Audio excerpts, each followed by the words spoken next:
Good morning. Welcome to the No Way Jose podcast. This is the Morning Dump. I am your host, Jose Galison, and this is the kitty of the day, Toasty, our little black and white lady, a little ebony and ivory action today. Now, if you like seeing my hot takes Monday through Friday around 11 a.m. Eastern, that's the goal. We don't always hit those days. We don't always hit those times, but that's what we shoot for. Or if you just like seeing the kitties of the day, then be sure to hit that subscribe button and hit that bell for notifications so you get notified when I'm going live and when I drop new videos. We'll see you in the show. Beautiful thing, right now. Rise and shine, it's a beautiful day. I am alright.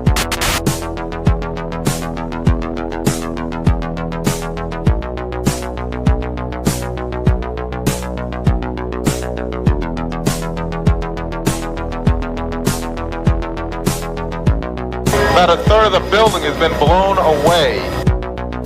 This is the bridge to the white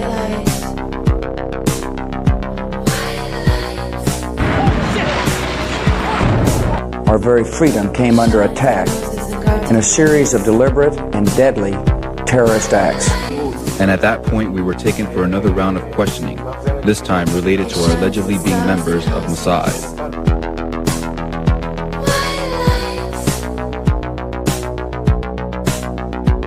Crazy evil.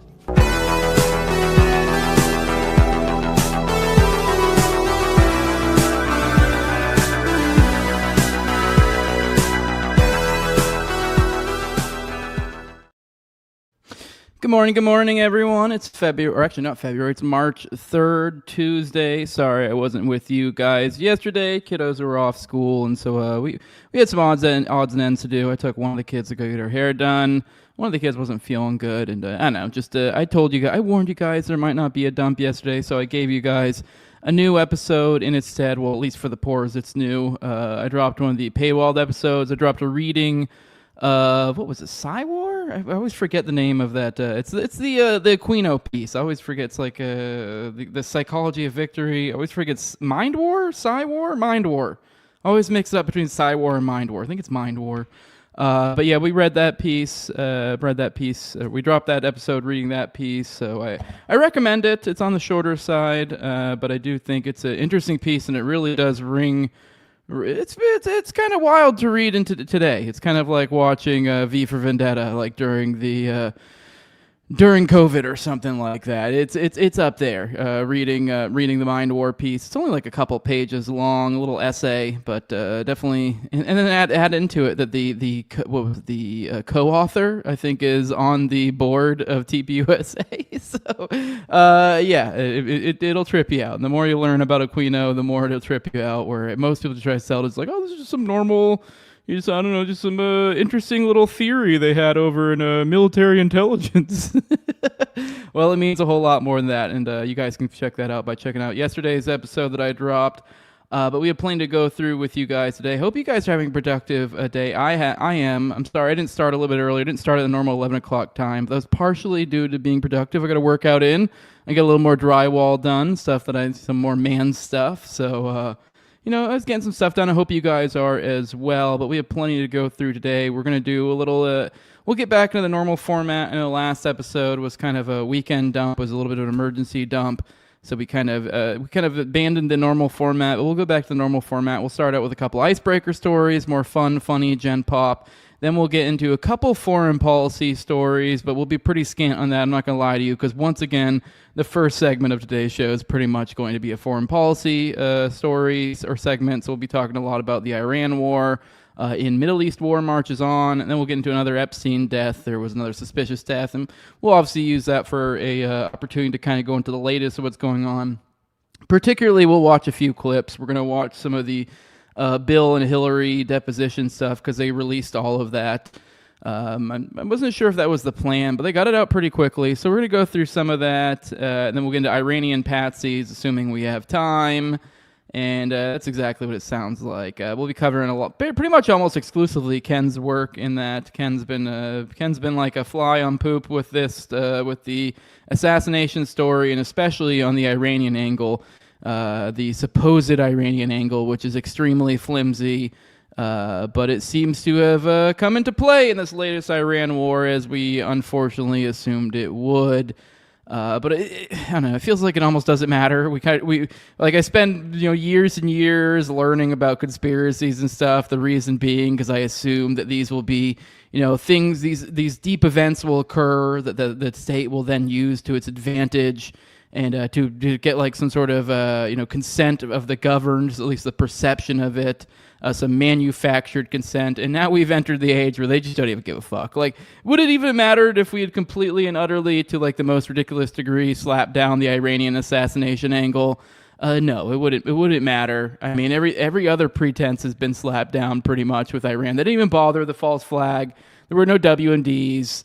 So this is where we're at now. Just I don't know. I remember growing up and thinking, "Wow, it's so nuts that we're in this era of terror, the war on terror, all this." And it's like, isn't it wild to think that the next generation, our children's generation, will likely go through the same, but they won't even have like a thing. Like at least ours was like 9/11 WMDs, There's not even that. Well, what is there? You can't have a nuke. What does even that mean? I don't know. Whatever. I'm rambling. But we got plenty to go through today. Let's go ahead and get into some of the Gen Pop, the fun, the funny. And as always, we pop into the chat, say our good mornings. I try to give an obligatory or perfunctory a good morning for each person who does me the service of showing up and hanging out with me and saying hello in the chat. After that, you got to catch my interest or catch my wallet. This is monetized. In the past few months, YouTube saw fit for some reason to give me back my monetization. So you can drop super chats, and that is much appreciated. You also can support the show in a more regular format and actually get some perks for it. At the top left-hand corner here, you see the QR code. It's patreon.com/NoWayJose2020. That's where you get access to early episodes. You get access to ad-free RSS feeds. You get access to Telegram. And the pre-show, post-show, and video calls on me and Austin's weekly live call-in show, which is tonight at 9:30 p.m. Eastern. Admittedly, I am going to be a little bit late again tonight, so I'll probably only be showing up for the second half of the show. But we have Brad Binkley joining us, so he'll fill in for me. In the meantime, we had Jacob fill in for me last week, so it'll be Brad and Austin, and I'll show up probably somewhere around midway. But that's enough of that. Let's go ahead. Like I said, let's get into the Gen Pop stuff. Let's get into the Icebreaker content. Let's ease everybody in with a goofy story. 1 second. Sorry. This is one that caught my eye the other day. I think you guys will enjoy it as well for obvious reasons. This border issue is getting out of control. In 2001, U.S. border agents at the Mexican border discovered 42-year-old Enrique Aguilar Conchola hidden inside a hollowed-out passenger seat that had been modified to look completely normal.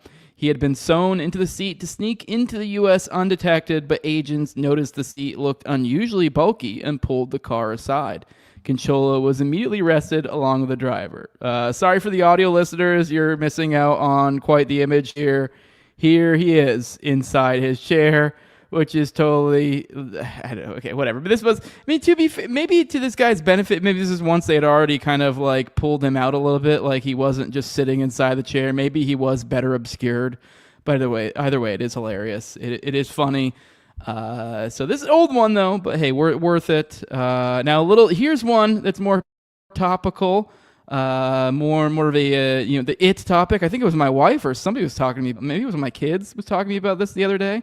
They go, "Oh my God, is Jim Carrey real?" I go, "What? I don't know what you're talking about." And so like, I hadn't heard about it. So I looked a little bit into it. I'm like, I don't know. I guess probably just some sort of, celebrity, work done. Apparently, I guess he showed up to some red carpet event and did a few interviews. Let's see if I can find one of them actually real quick and see if you guys can see. Where was it? I had one. Whatever. We'll watch this clip. It'll kind of explain a lot of it for you. But you guys can see from the image right here. Let me make sure I got it up. Oh, I don't have it up. I'm a retard. Here you go. I got it up. Here is the image of him where he was on some red carpet event. He looks a little off. I don't have a side-by-side for you guys. I'd recommend going to Google. But I mean, really, even just at first glance, for anyone who's familiar with what Jim Carrey looks like, you're like, something's off. Something's weird. Not quite his normal face. But you're like, whatever. Maybe he just got some weird celebrity work done or something. Well, a lot of people got really into it, really were concerned. Who the fuck is this guy?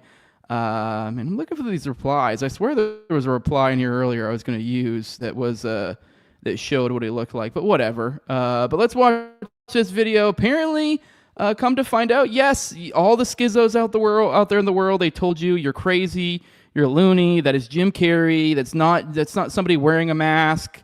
Well, apparently, some makeup person or whatever came out and said, "Yep, it was me." That was just some social experiments. Let's watch this. Confirmed to not be the real Jim Carrey. It's just come out that this was an impersonator. The person who's taken credit for the performance is Alexis Stone, who's a known artist who has done this before. Alexa stating that they had done it on Instagram not long ago and showing a bit of the process. They're better known for the work from Kim Kardashian, turning her into a lizard. Here's some of the other work from the past, and obviously impersonating known people is something that this person has done before. But I mean, to be able to pull off Jim Carrey, well done. A lot of people were fooled. Obviously the internet went wild and sort of looked at whoever this person was and said, hell no, that's not him. And good on those people, and good on you for being called a conspiracy theorist and then turn out to be correct. All right, they did do a little bit of a side-by-side here for you guys. Sorry I didn't have that. I should have probably had one of these prepared. Here's an older video of, still of Jim Carrey. So you can see what he looks like there. See what it looks like there. It looks like he's swollen. He looks weird. Well, yep, apparently it was some makeup artist. So, you did it, conspiracy theorist. You were right. You were right to question it. Well, actually, that's not where the story ends. Apparently, according to TMZ, it really was Jim Carrey at the award show in Paris, according to his publicist. So let's read this real quick. Apparently it was him. Let me see. It says, fans jumped to some wild, unfounded conclusions about Jim Carrey's appearance at the Caesar Awards in Paris last week, but his reps are calling BS. Here's another side-by-side. You can tell, which I don't know, that one looks a little bit more legit, I guess. Maybe they got a better lighting or something. The actor's longtime publicist, Marlia Leslie, tells TMZ Jim Carrey attended the Caesar Awards where he accepted his honorary Caesar Award. As you know, speculation was circulating that perhaps the person at the show was actually a stunt double or a clone due to a perceived change in his Jim's appearance and demeanor. I don't know what a Jim's appearance is. Weird. In gyms, they just, never mind, there's a typo. Never mind, I'm retarded.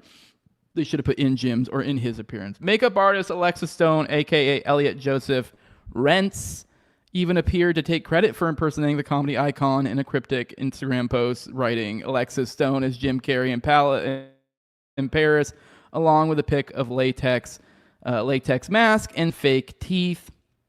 The general delegate of the Caesar Awards told Variety that Jim had planned on attending the award show since the summer and had prepared for months to give his speech in French.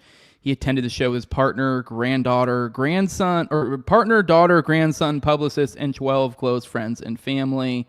But now it looks like everyone can just relax. According to Jim's reps, there's absolutely nothing to see here. Well, it goes even deeper. Apparently, here's a clip. Let's see. I don't know. This person's saying apparently he admits to using a clone. I haven't watched this yet. Maybe this is some sort of joke of some sort. I mean, Jim Carrey is one to make jokes. That totally checks out with Jim Carrey. But I don't know. This is him on what was it? The Late Show, Tonight Show, one of those late shows or whatever. With why can't I think of his name? Letterman's show. Apparently he said he uses a clone here. Let's see what Jim Carrey says. Now, we were talking about Jim's problem with the as he calls them, the stalkerazzi. This is because they stalk you. He coined that. He came up with that. Yeah. So how do you handle it? What is the solution? Because a lot of folks would be interested in this. What do you do? I've done this a few times now, and it's using a decoy. I'm sorry, a decoy? Using a decoy. It sounds so ridiculous, but it works like a double. It's fantastic. Like a Jim Carrey double. A Jim Carrey double. Well, yeah, that's amazing. So what I do is I send him off in one direction, sucks all the press in that direction, and I can just have my day. And Whatever you just want to go do. wherever I want, totally unmolested. It's fantastic. Right. Well, they say the best ideas are the simplest ones, and this really couldn't be more simple. It really is And amazing. All right, that one seems pretty legit. It seems like he's being pretty serious. So I don't know. I mean, who knows? The little bit I know about Jim Carrey, he does seem like a weird fella that I could totally see him. Hell, it could have been that Alexis Stone did it on their own accord, and then actually did go, and then fucking Carrey then later goes, well, whatever. You know, he kind of plays along with it and goes, no, I was there. Who knows? Maybe he hired Alexis Stone to go in his place. Maybe it's all bullshit. It's literally a pick your own reality. That's the world we're in. Welcome to the post-reality world. All right, let's roll in the chat, and then we'll get into a couple foreign policy stories, and then we'll get into our main topics of the day. Let's say some hellos. Good morning, Sirhan Solo. Good morning to you. Click like. Yes, please, people, hit that like button. Help a brother out. Fire Pixie says, no, she will not hit the like button. I know you will. You'll hit the like button. You love me. Good morning. Good morning, King David. Reminding you guys as well to hit the like button. Good morning, Kim is barely there. Good morning, good morning. Good morning, Tom33. Said, fellas, Rumble deleted my N-word. Oh, shit. No. Censorship has hit Rumble. We all knew it was a matter of time. Good morning, OG Matzo Balls. Good morning, Mustache. Good morning, Mike Chimbira. Good morning, my nigga Jose. Good morning, my nigga Mikey. Good morning, Shannon. Good morning, Tower Gang NPC. Saying the Mind War episode was wild. Oh, yeah, I do want to remind you guys, too, it's also part of a playlist. So if you find yourself interested in that, I've also did an episode where, what was it, like a year or so ago, where they dropped a bunch, I don't know, actually, maybe they didn't drop, I think they dropped some new docs in relation to, like, Aquino, so, like, some, like, declassified docs. And so I covered that, and then some other stuff that I think was, like, not declassified. And essentially I did, like, a presentation on the Temple of Set. So, but by looking through their documents, how they're arranged, kind of the lore behind it, yada yada. And then I also had on Jules one episode where we kind of talked about it from more of like a, I don't know, spiritual, esoteric, occult type perspective, kind of like what the fuck is going on here. So yeah, there's 3 of those in those playlists. So if you enjoy the Aquino Temple of Set stuff, there you go. There's a few there. Good morning, Emily Lawrence, Emery. Good morning, Gotis. Good morning, Hollow Victory. Says, what a hell of a timeline we are living in, my boy, for sure. Absolutely. Good morning, Daz. Good morning, Elliot James. So he's all puffy and acting gay. Let me see who else we got. Alien Big Cat, good morning. I don't know if I said good morning to you already. Hollow Victory saying it's sloppy toppy, by the way. 3rd account is a charm. Are you getting YouTube accounts nuked? What are you even doing? I didn't even know that was a thing that could happen. Or are you just forgetting your emails? Good morning, William Miller. Good morning. Full blood moon last night. Oh, shit. I meant to check this morning. Because I remember actually seeing a post that was like at 7 a.m. where I'm at. Like it would have for like an hour. You'd be able to see a pretty solid blood moon. I did not see the blood moon. Bummer. I don't know. Good question, though. We got all this Iran stuff taken off right at peak blood moon season. So coincidence? You be the judge. Probably a coincidence. I don't know. Who knows? I don't know. I wouldn't be surprised either way. All right, let's get into a couple foreign policy stories, and then we'll get into the big foreign policy story, which is the war that we are now in. So let's talk a little bit about Cuba. Apparently Lindsey Graham's all hyped up about that being the next big thing, and he's probably right, unfortunately. Cuba's next, says Lindsey Graham, is illegal. Trump-Israel war on Iran kills hundreds. Let's actually watch this clip of the old fruitcake himself. God, what's his face is not looking great either there on the left side. I can't remember his name. Is that Trey Gowdy? He's like turning into some sort of weird like fantasy creature, like some sort of whimsical evil dark elf or something. All right, whatever. Like enough riffing on Trey Gowdy. Let's watch this. President Trump finished the job that President Reagan failed to do. I am a big admirer of Ronald Reagan, but I'm here to tell you that Donald Trump, in my opinion, is the gold standard for Republicans, maybe any president, and when it comes to foreign policy. Maduro, everybody talked about him. Well, Donald Trump's got him in jail. Cuba's next. They're going to fall. This communist dictatorship in Cuba, their days are numbered. The Iranian regime, the mothership of international terrorism, is about to collapse. The captain of the ship, the Ayatollah, is stone cold dead. I know what it is. I feel like if Troy Garrity just had a slight bit more flair, like some sort of jewelry or brightly colored tie or suit jacket or something, or even the undershirt, just a slight little more, one more piece, and he'd be a perfect little like extra for like a Hunger Games. That's what he looks like to me, which is fitting for the time. So there's Lindsey Graham mentioning just kind of flippantly that Cuba's next.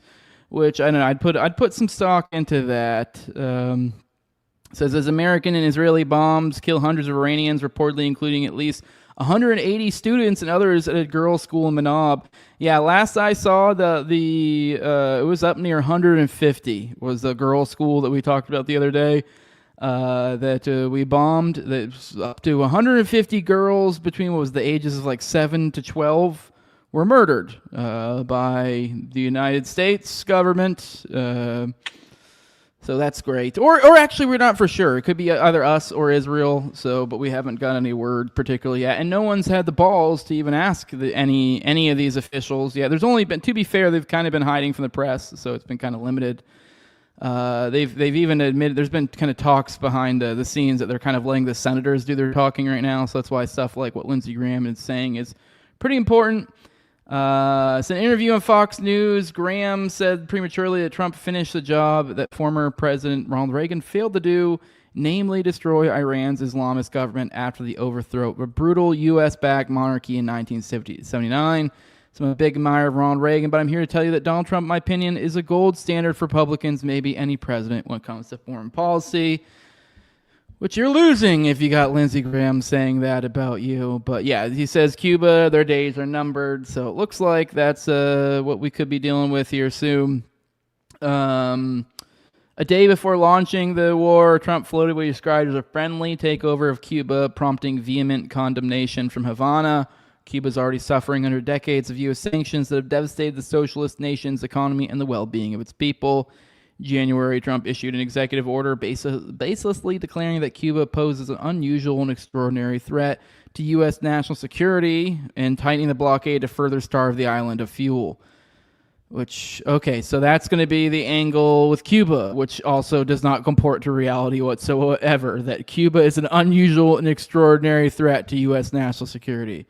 I mean, I guess if you make the wild argument that like if we don't butt fuck it, then some other country is going to be nice to it, and and they might end up creating alliances of some sort. So great. Moving on, we got attacks in southern Lebanon. At least 52 killed, including Hezbollah intel chief, in Israeli attacks on Beirut and southern Lebanon. So they're picking up their attacks on Hezbollah. I think Hezbollah did get a little bit in the mix in some of this stuff. I don't know, let's see. Maybe it'll cover this story. Israel continued to pound Lebanon overnight, Sunday, and into Monday with multiple attacks targeting the capital city of Beirut, particularly the Shiite suburb of Dahia. The Lebanese health ministry reports at least 52 people have been killed and 154 wounded. Among the slain, according to the Israeli military, was Hussein Makhled, whom they identified as the head of Hezbollah's intelligence headquarters. They said he was responsible for providing Hezbollah with information about Israel and the Israeli military. The IDF further claimed to have hit at least 70 Hezbollah weapon depot and rocket launching sites across Lebanon, and has issued evacuation warnings against multiple parts of Lebanon, which they intended to attack. All told, Israel launched some 221 strikes since Monday morning.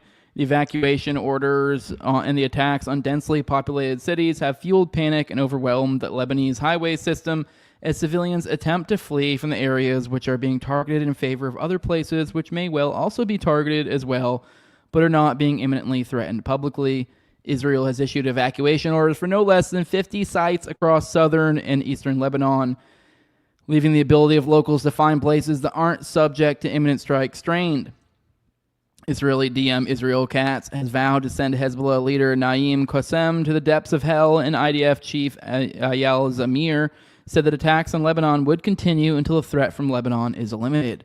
Since Israel has launched near-daily attacks on Lebanon for months before this latest war on Hezbollah, there is a dubious line between Israel being at war in Lebanon and just doing their normal attacks at any rate.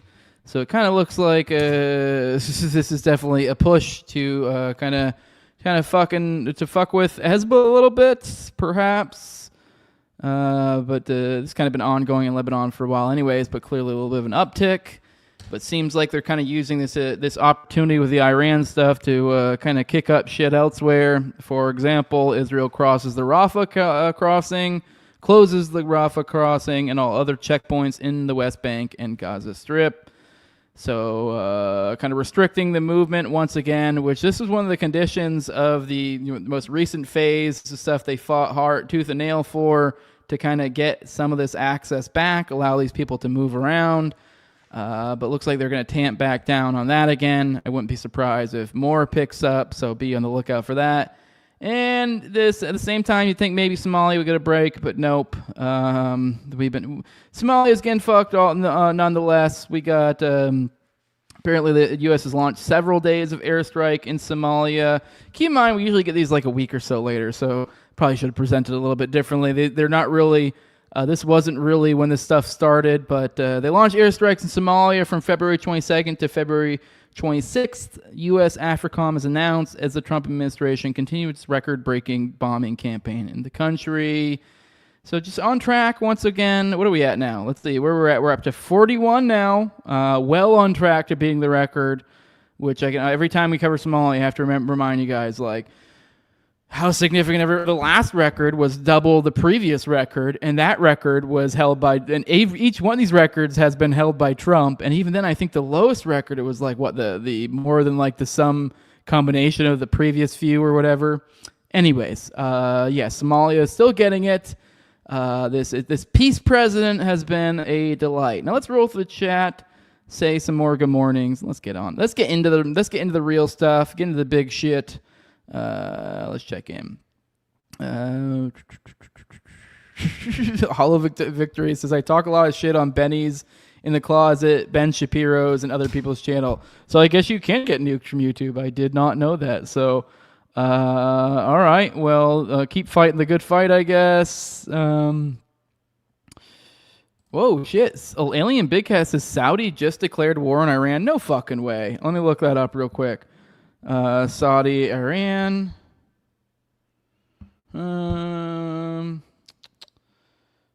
Where you go? I'm not. I just typed in Saudi, Iran, and I did not see anything about that. Actually, let me see. Live updates on AP. Let's see if there's something new. I'm not seeing. I don't know where you're getting that from. I mean, maybe I'm not saying you're not wrong. I mean, I'm not saying that you're wrong. I'm just not seeing anything about it. I don't know. Hey, if you have me on Twitter or something, if you can find a story, tag me. So, Elliot says Bigfoot just invaded Austria. Now that I believe. All right, let's get into the first main story of the day. Let's get into Middle East war marches on. Yeah, if there's something about Saudi declaring war on Iran, definitely share that. Gautis says, come on, Jose, we can't let Somalia be just because we're at war with Iran. Saudi declaring war with Iran. That's pretty wild. I mean, it's believable, though. I guess it checks out. But anyways, all right, let's get into the first segment of the day. Let's get into talking about this Iran war. Apparently, U.S. and Israeli attacks have killed at least 555 in Iran. Iranian Red Crescent. The Iranian Red Crescent Society said in a statement on Monday that at least 555 Iranians have been killed since the U.S. and Israel began bombing Iran on Saturday morning. Heavy U.S. and Israeli strikes have been pounding targets across Iran since then, and President Trump vowed on Monday that the bombing would escalate. We haven't even started hitting them hard. The big wave hasn't even happened. The big one is coming soon, the president told CNN. The bombing campaign has taken a huge toll on Iranian civilians, whom Trump warned to stay inside. But right now, we want everyone staying inside. It's not safe out there, and it's about to get even less safe, he said. The IRCS said the toll includes 165 students who were killed when the strike hit an elementary school in the southern town of Minda. The students at the school were all girls, ranging in age from 7 to 12. according to local authorities. When asked about the reports of massive casualties at a girls' school, CENTCOM said it was looking into the reports of civilian harm. Yeah, that's the only person been asked, some representative of CENTCOM. According to the New York Times, satellite images show the school is near an IRGC base, which was also hit during the attack.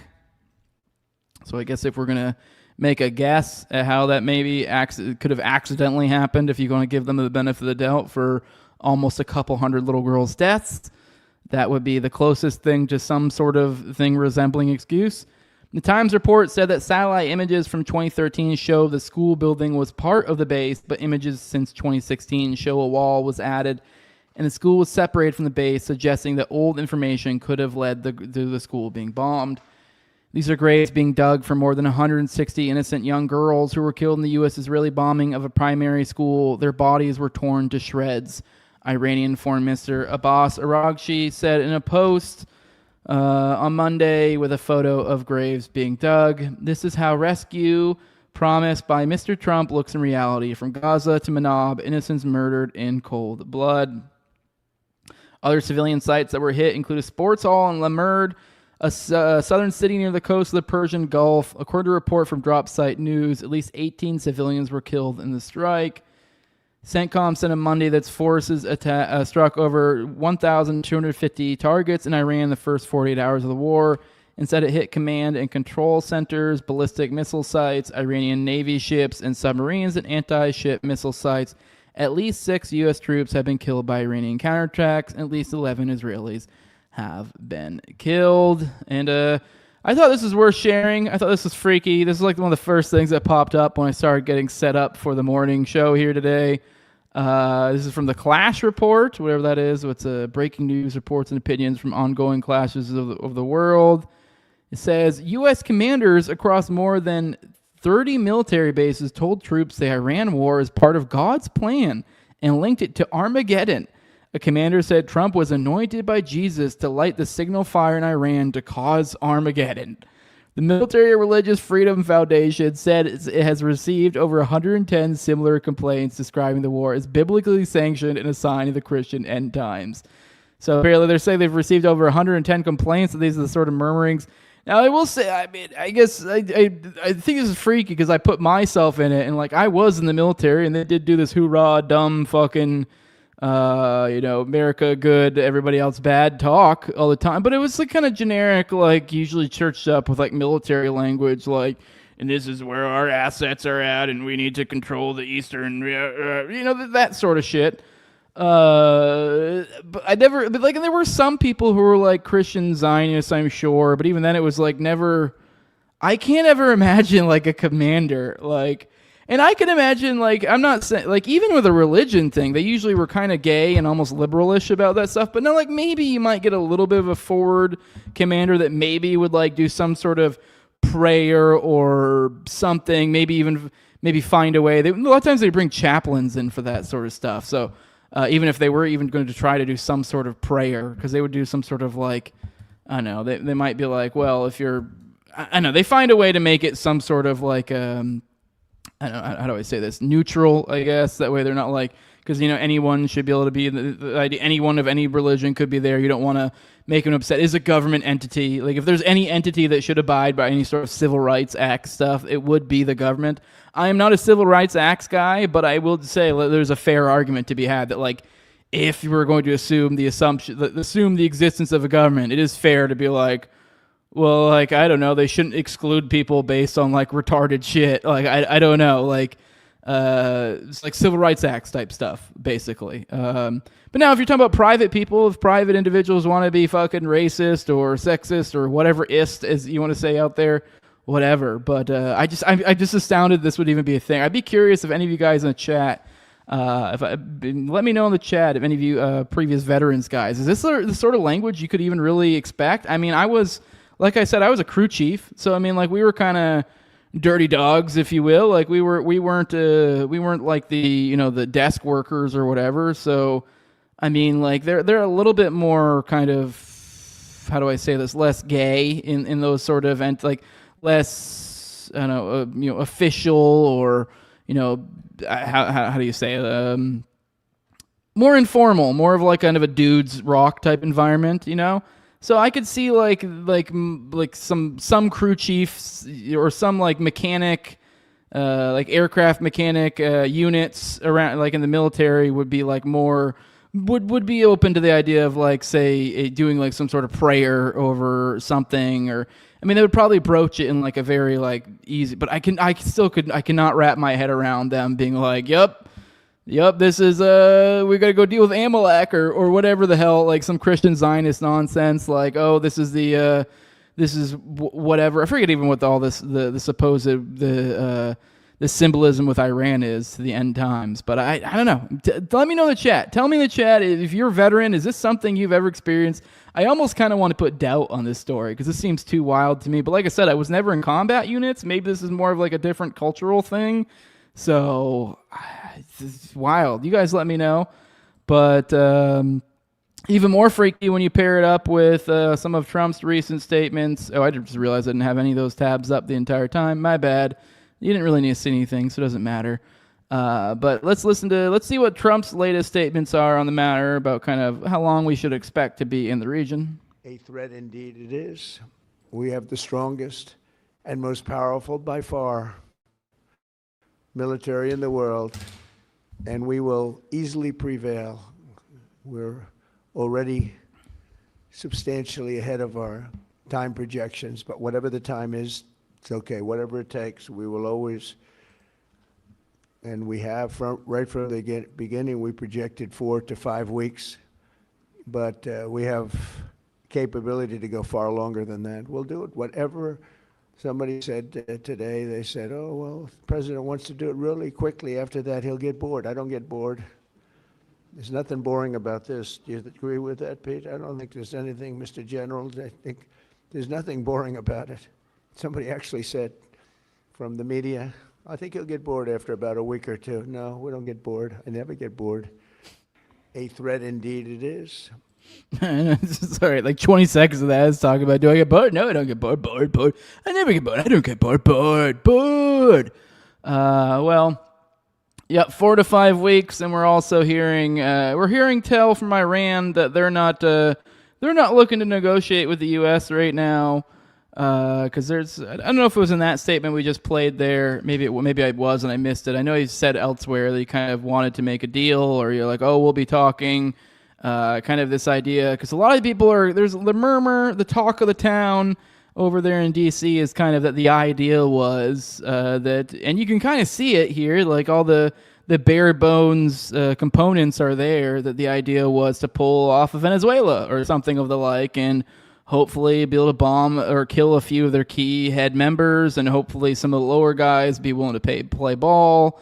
They can kind of, go in shock and awe, come out, go, oh, we got Khamenei's head, or we got him, or we have him in, or we have him, we have him behind the, we have him in custody, or something along those lines, where he's going to stand trial, and then they can have someone else take over that kind of is like a puppet regime and kind of smash and grab. But that's not how this was going to go, as many of us have said. Now, I don't know. This is almost like Trump's just retarded, and that this is giving him too much credit. I think he knows what the fuck he's doing.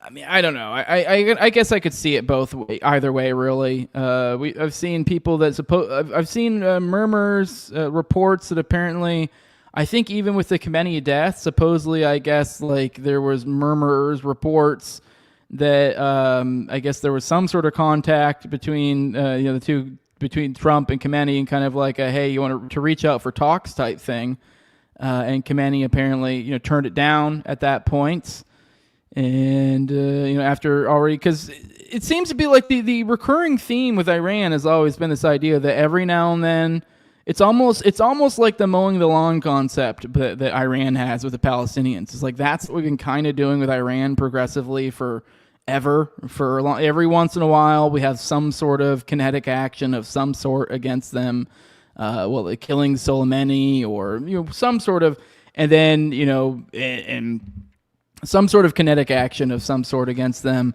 And then they maybe do some sort of like they do some sort of action to save face, like I know with the Khamenei ones, They attacked. I think they attacked something in some marine base or something, but it was like all prepared and like evacuated and known or whatever. I mean, the same thing with the 12-day war. There was some sort of attack of some sort. I forget, but I think it was coordinated of some sort too. But it's just kind of like we can't keep playing this game. And a lot of people were saying that like this was, no, like we're not anymore. This is the line. You've already did the 12-day war, which is like the most craziest, duplicitous thing we've ever seen that I could recall. I'm no history buff. But in the world of diplomacy, that was probably the most disgusting thing that ever occurred, the 12-day war. And they literally kind of carbon copied it again here. So, yeah. Point being is it's not looking good. It's not looking good. I don't think that these people are going to negotiate. And it was kind of predictable that this was the thing. Like, I think you're right. I have a strong feeling this is at least going to go weeks, and that's like probably like some sort of best case scenario if I had to guess right now. And it's a matter of when Iran feels like they feel like they've inflicted enough pain to where they go, this won't fucking happen again, or is less likely to happen again. And unfortunately, I think we have a lot more pain to feel. And I think a lot of people are going to learn that, hey, we don't perfectly control the world, and Iran can make us feel pain. Hopefully I'm wrong. Hopefully no pain is felt. Somehow there's some sort of smooth transition to whatever the next stage is, which they already have like a new, I think they already have a new guy taking over Khamenei and everything. Apparently all the rumors are that these guys are going to be more hardline than before, as anyone like myself and many other anti-war people have been saying, that you're literally just making the problem worse, but here we are. But yeah, the Iran security chief says no negotiations. The U.S. confirms readiness for a long war. That's Ali Larijani, the National Security Council, the secretary of it, declared on 2 March, that's yesterday, the Islamic Republic will not negotiate with the United States as the regional war wages on for a third straight day. Trump's wishful thinking has dragged the whole region into an unnecessary war, and now he's rightly worried about more American casualties. It's indeed very sad that he's sacrificing American treasure and blood to advance Netanyahu's illegitimate expansionist ambitions. It's so true. The declaration came as a refutation to a Wall Street Journal report claiming that hours after U.S.-Israeli strikes halted negotiations, Larijani had pushed to resume nuclear talks with Washington through Amani mediators. In separate posts, Larijani said Iran is prepared for prolonged war, unlike the U.S. And this is his tweet. He said Iran, unlike the U.S., has prepared itself for a long war. He said, as in the past 300 years, Iran did not start this war, and our brave armed forces have not engaged in any attacks except in defense. We will fiercely defend ourselves and our 6,000 years old civilization, regardless of the cost, and will make the enemy sorry for the miscalculation. Following the killing of Ali Khamenei and U.S.-Israeli strikes on 28 February, Larijani emerged as a central figure in Iran's security and military leadership. While he has been managing Iran's retaliation to the attack, he's not part of the 3-person interim council established to lead the country until a successor is elected. It says right here, they shared a tweet. It says, Iran is a new acting Ayatollah. Ayatollah Alireza Arafi, former leader of Iran's seminaries in Qums Friday, Imam has been selected by the Expediency Discernment Council to temporarily execute the duties of Supreme Leader alongside the President and Chief Justice. So that's the 3-person interim council they're talking about. Whoever the current president is, because I don't actually know for certain if they killed Pezeshkian or whatever his name. I thought we said he did. Whoever the Chief Justice is, and this guy being the Supreme Leader. So it's a 3-person council. They met on the first time on 1 March, shortly after the killing of Khamenei, to ensure government continuity as the country declared a 40-day mourning period. Let me see. Do we want to cover this? All right, let's move on to the next one. Let's listen to what Marco Rubio had to say. He kind of said the quiet part out super duper duper fucking loud. Kind of leaves no question for kind of how did this happen? What the fuck happened? And this kind of, I guess to front load this a little bit, I remember, I don't know if we covered this, but maybe it was like a week or so ago. I remember there being stories, and I saw a couple reports here and there of these reports of like, oh, the intel reports are that, they're saying that this will actually, because initially there was all this talk, all these reports that when this kicks off again, U.S. is going to take the lead. And then I don't know if maybe just things became politically less savory there, less tenable. But then over time, the murmurs started to become, oh, well, no, actually it'll be better. They're talking about that it'll be better if Israel does it because then they can justify joining in on the attack. And that's exactly what happened. So here's Marco Rubio saying the quiet part out loud. Oh, we didn't start this, but we just jumped right in with the startings. Let's watch this. Ah, dang it. Give me a second. I'll have it up. 1 second. Here we go. States conducted this operation with a very clear goal in mind. I haven't got a chance to see a lot of reporting. I don't understand what the confusion is. Let me explain it to you, and I'll do it once again as clearly as possible. Perhaps you'll report it that way.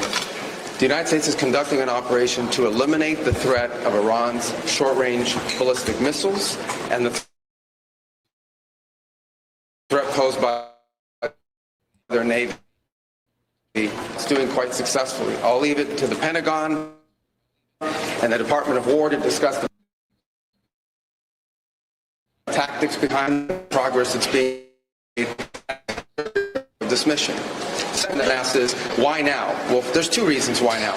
The first is it was abundantly clear that if Iran came under attack by anyone, the United States or Israel or anyone, they were going to respond against the United States. The orders had been delegated down to the field commanders. It was automatic, and in fact, it bared to be true because, in fact, within an hour of the initial attack on the leadership compound, the missile forces in the south and in the north, for that matter, had already been activated to launch. In fact, those had already been pre-positioned. Third is the assessment that was made that if we stood and waited for that attack to come first before we hit them, we would suffer much higher casualties. And so the president made the very wise decision. We knew that there was going to be an Israeli action. We knew that that would precipitate an attack against American forces, and we knew that if we didn't preemptively go after them before attacks, we would suffer higher casualties and perhaps even higher those killed. And then we would all be here answering questions about why we knew that and didn't act. All right, so there you heard it right there. He said that Israel was going to be doing an action, and if we didn't preemptively essentially join in, that things would be worse. So that is the political calculus there. That hey, Israel is going to do an action, and we are going to be, for some reason, obligated to join in on the action because we're assuming that if Israel does an action, there is completely unavoidable that America will in some way sustain some sort of blowback of some sort. So that's the political calculus. I think it's pretty retarded. I think you could have we very much could have ran the counterfactual here, let Israel,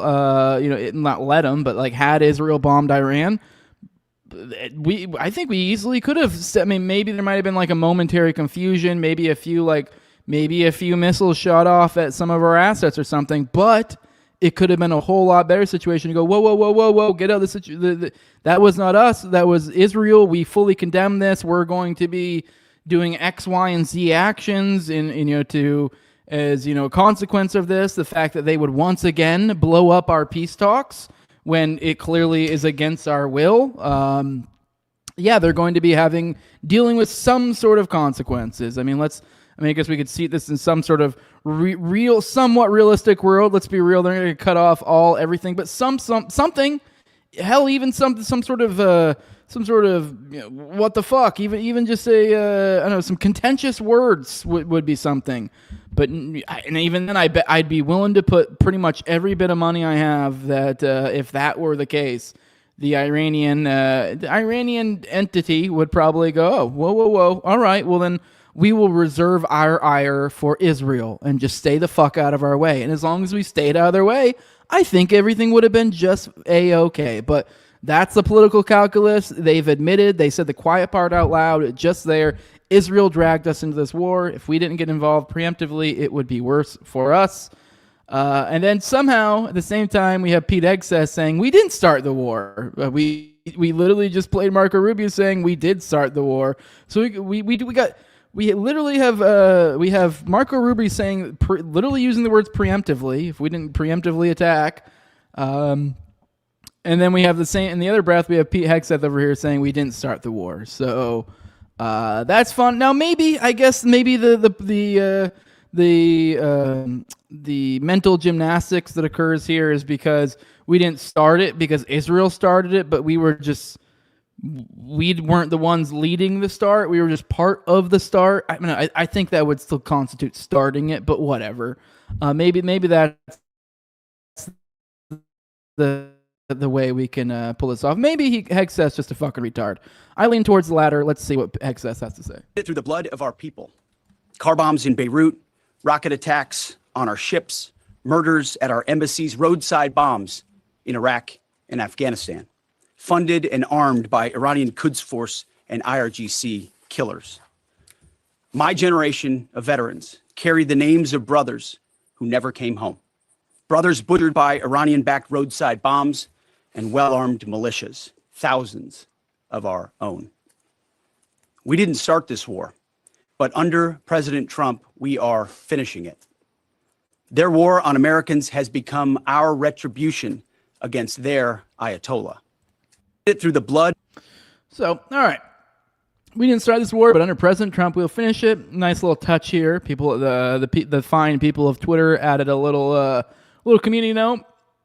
It said the U.S. and Israel combined forces did, in fact, preemptively strike Iran first while talks were in progress. So, but I guess his outliers, we didn't start the war because he's saying the war was started at some ambiguous time in the past when things occurred over multiple decades that, because, and even then, if you talk to any like actual legit foreign policy expert that isn't trying to blow smoke up your ass, and they'll actually go into most of those examples that he gave are shaky at best, if not complete and utter bullshit. So yeah, and then even if you do want to accept all that, then you can just go, well, okay, but then why did they do that? Was that because we overthrew their government back in what was like the 70s or something? I forget. So yeah, I mean, obviously we started the war. It's retarded to say otherwise. But apparently they're not ruling out sending troops to Iran, which is concerning, obviously. Now, to be fair, I guess they're doing this. The line they're pulling here is between both Trump and Hexeth is just kind of like, well, we're not going to tell you what we're going to do. But it is a little bit concerning how they're not willing to say no boots in the ground. For example, Trump says, I don't have the yips with respect to boots on the ground. Like every president says, there will be no boots on the ground. I don't say it, Trump told the paper. I say I probably don't need them, or if they were necessary. You got the same from Hexeth. Hexeth said, yes, if there were currently boots on the ground. He said, no, but we're not going to go into the exercise of what we will or will not do. I think it's one of those fallacies for a long time. This department or presidents or others should tell the American people this and our enemies, by the way, here's exactly what we'll do. Which, I don't know, fair enough point, I guess. It does seem a little bit weird to go out of the way to tell them you're not going to do that. I mean, unless, like, I don't know, maybe you're really concerned about this little pesky thing called the Constitution or something, and then you go, well, that would be unconstitutional, so of course they're not going to do that. Not at least until we get congressional authority. But, whatever. Who gives a shit about that, I guess, right? And then also to kind of finish off, I guess, listen to the bullshit Hexeth has to spew. Let's hear him talking about possible Iranian sleeper cells, which we may have already seen one of those. May have to cover that in another segment later this week. There was that shooting in Austin with that Senegalese who was wearing some sort of like Iranian flag thing or something. A lot of people are already attributing that to perhaps that being the case, and I would not be the least bit surprised, especially between authentic actual sleeper cell attacks and then the old false flag every now and then. Although, like I bemoaned earlier in this show, I don't know. They may just be organic ones. They seem too lazy to even try to propagandize innocent to war in any sort of proper way anymore. No, I mean, I don't know. Not that I want them to be like pulling off Oklahoma City bombings or shit like that, because that's evil and awful. So I guess it's a positive, but it just feels, something about it does feel wrong. But here's Hexeth saying, the obvious, that this could end very badly for lots of people, even on the domestic side of things. Concerns about Iranian sleeper cells and kind of what has the Trump administration been doing to kind of monitor these? Well, across the interagency, in full coordination, of course, we're paying attention to any potentialities there. This is a former regime, that seeks to export that ideology and try to sow terror. we're ready for that. We've seen these types of folks before, and the American people can rest assured that we're vigilant on that. Right here. Secretary, thank you. Kind of a follow up on that last question. There was just this what appears to be a terrorist attack in Austin yesterday. How does that change the operation at all? What effect does that have? And It doesn't change the operation at all, and I know the authorities are executing exactly the way they should. All right. Well, let's check in Netanyahu. Let's see what he's going to say. President Trump himself was actually hyping up this appearance on Hannity. Apparently, Netanyahu went on Hannity. Here's one clip that we're going to watch together. Get a little bit of an idea of what all Hannity was there for. It was a little bit weird. Trump went out of his way to be like, Netanyahu's going on Hannity. He's going to. You should listen. You should listen. So I think that might mean something. So let's listen to what Netanyahu had to say. The reason that we had to act now is because they were, after we hit their nuclear sites and their ballistic missiles program, you'd think they learned a lesson, but they didn't, because they're unreformable. They're totally fanatic about this, about the goal of destroying America. So they started building new sites, new places, underground bunkers that would make their ballistic missile program and their atomic bomb programs immune within months. If no action was taken now, no action could be taken in the future. And then they could target America, they could blackmail America, they could threaten us and threaten everyone in between. So action had to be taken, and you needed a resolute president like Donald J. Trump to take that action. All right, so we have him kind of saying, following up, I guess, a little bit on what Rubio was saying, giving his reasoning. I don't know if he did say in this interview, like, you kind of confirmed that they were the ones who kind of started this off, but their reasoning was like, hey, if we didn't attack them now, we weren't going to be able to attack them later. I guess they were getting ready to find ways to shield their assets to prevent them from dealing with any sort of destruction from Allied forces. So yeah, great, wonderful. I did see a few people out there point out how funny it was. He said that one little line, they could blackmail America, essentially Iran, which even then the funny thing is with these missiles, they always lean on these missiles, and there's almost this like conflation that occurs where they're almost implying that ICBMs, but they're never really meaning that. What they're meaning is just normal missile defense systems within their own country. The sort of systems that could actually reach out and touch places like Israel, but not the kind that could reach out and touch places like us. That was actually funny enough. One of the big issues that kind of got brought up as like a not willing to compromise in that at all, or else we're going to war issue, is that we had to make sure that they no longer had a missile defense system, which seems a pretty reasonable thing to have, considering, I don't know, they're under attack by Israel and the United States. So I don't know, whatever. Here's another clip from Netanyahu. Let's see how he's characterizing the propaganda on his side of things. When I stand here in a place that was bombarded by the terrorists in Tehran against innocent civilians, you see the difference. The tyrants of Tehran target civilians. We target the tyrants of Tehran to protect civilians.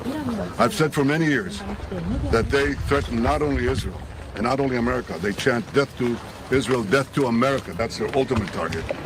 But I said that they would also target those in between, that they would target Europe. They did. And if this regime, this terrorist regime of the kind we've never seen in the world, if they get nuclear weapons and the means to deliver them, ballistic missiles, intercontinental ballistic missiles, they will threaten all of humanity. So we set out to protect ourselves, but in so doing, we protect many others. And I want to say special thanks to our great friend and a great leader of the world, Donald Trump, for joining us in this crucial effort to save the world. All right, well, we're saving the world. Great. More. Same time, we got fighter jets dropping out of the sky. Kind of wild. 3 U.S. F-15 fighter jets mistakenly shot down by Kuwait. That's the rumors that the Kuwaiti defense shot it down. Here's actually a video of it. Online video verified by Reuters showed a U.S. warplane falling from the sky over Kuwait. Of one of them. A person can be seen parachuting to the ground. U.S. Central Command said Kuwait's air defenses mistakenly shot down 3 American F-15 fighter jets during active combat missions against Iran on Monday. The U.S. and Israel launched a joint assault on Iran over the weekend with missiles and airstrikes targeting Iran's leaders, commanders, and military installations.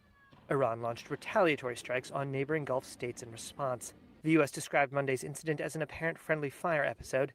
CENTCOM said all 6 crew members from the 3 jets ejected from the aircraft safely were recovered and are in stable condition.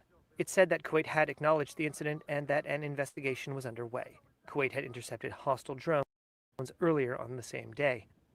In a separate incident, smoke was seen rising from the vicinity of the U.S. Embassy compound in Kuwait City. Witnesses told Reuters fire trucks and ambulances were in the area. There were no responses to requests for comment on the embassy incident from the U.S. Embassy in Kuwait or from the U.S. State Department. All right. Yep. So they're all fine though. They're all fine. I mean, that's millions of dollars right there though. That's lost, but they're all fine. Obviously, as they said in that video, they're characterizing it as some sort of accidental friendly fire type situation, which obviously you could still accredit that to the Iranians since they were the cause of this situation.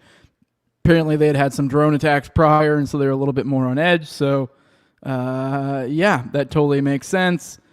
But yeah, I don't know, it's still impressive. But at the same time, I think they said, I saw somewhere, at least if it's in here, I think Iran claimed, I think they claimed one of them. Does it say in here? I could have swore Iran claimed a credit for one of them, though. Yep, before CENTCOM released a statement, the Iranian military said its forces shot down 1 F-15. So that's a little bit confusing. There's 3 that fell. By Iran's only claiming credit for 1. Meanwhile, we're saying they're all mistakes. So I don't know. But either way, Iran. I always want to say Iran or Iranian at the wrong time. But Iran has already claimed credit for one of them. So I don't know, though. I mean, they may just be kind of getting some easy W's there and claiming that. I think that might be our own fault. But it looks like gas prices are going to get hit here soon. If you haven't noticed it already, I've noticed it already a little bit at the gas pump. But ships in the Strait of Hormuz to be set ablaze, IRGC official says, as insurers cancel coverage. Now, I don't think it's going to get violent at all like that, but that's essentially, I think there was one that already sustained some sort of attack or something like that, but most people have already got the hint, and insurers have done their job in that essentially being like, hey, bitch, we're not going to insure you anymore if you go over there, because that would be that'd be a crazy thing for us to insure, considering we're almost certainly going to lose a shitload of our investment. So, but yeah, here's what a senior advisor of the IRGC says the Strait of Hormuz is closed. If anyone tries to pass, the heroes of the Revolutionary Guards and the regular Navy will set those ships ablaze. So they've gotten the warning and they've listened. So for pretty much for the most part, I did see someone shared a funny little video or thing of like, I guess there's one ship that's still kind of holding its ground, like as if it's going to go through the strait or something, and I just really set on it. And I saw somebody, I think it was the Timeline Earth guys, quote tweeted, said Leroy Jenkins, as if he's just going to go for it. Everyone else is left, but everyone got the word. Their insurance company says, hey, we're not going to insure you, because why would we do that?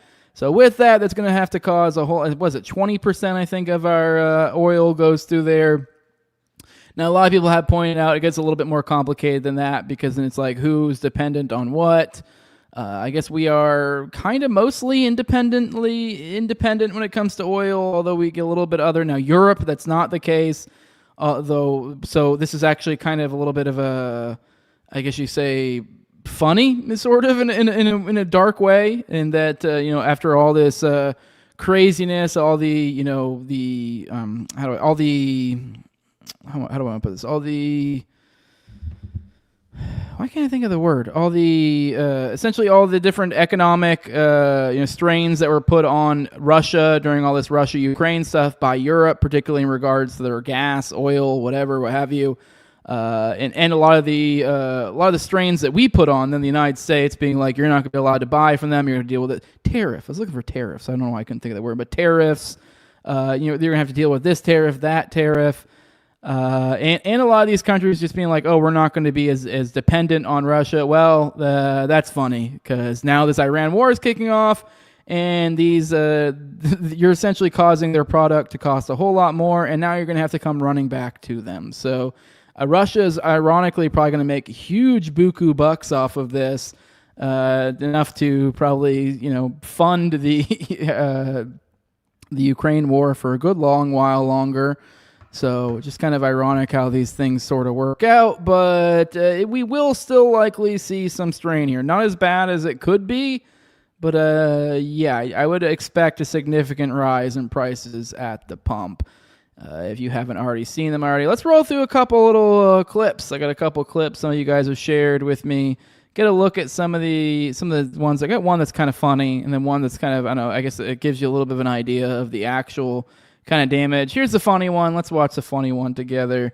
Just watch for the very end here. You'll get a little bit of a laugh out of it. It shouldn't be funny. This is a fucked up video. This is missiles hitting somewhere. I think Israel.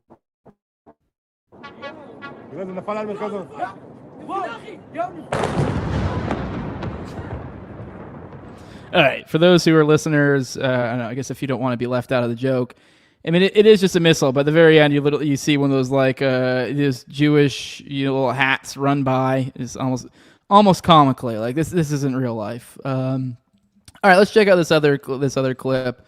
Here's Iranian missiles. This one's kind of wild. I thought you guys might give you an idea of what Israel is actually looking at over there, which is kind of interesting. I'm like, I don't know how that's going to work out for Israel, because it's, I don't know.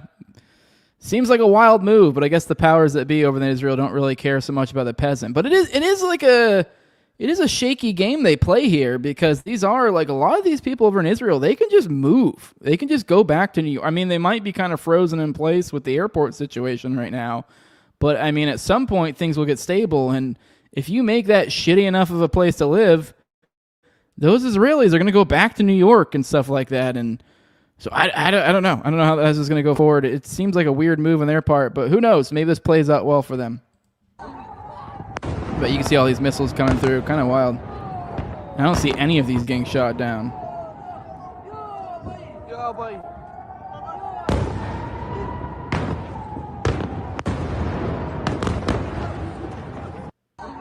Wild shit. And keep in mind, for each one of these, too, this has been a kind of a common talking point I've heard, is that a sustained dealing with this, that I don't know how we're going to pull that off, because it's a different task between shooting over a missile and shooting at something and shooting down a missile. It's like harder to shoot down a missile. So being on the defense here with all these interceptors and stuff, I think the stat I hear thrown around a lot is I think it was 25% of our interceptors were depleted in the 12-day war, and they're talking about weeks, possibly months with this. So we'll see. I guess it'll be interesting to see how this progresses.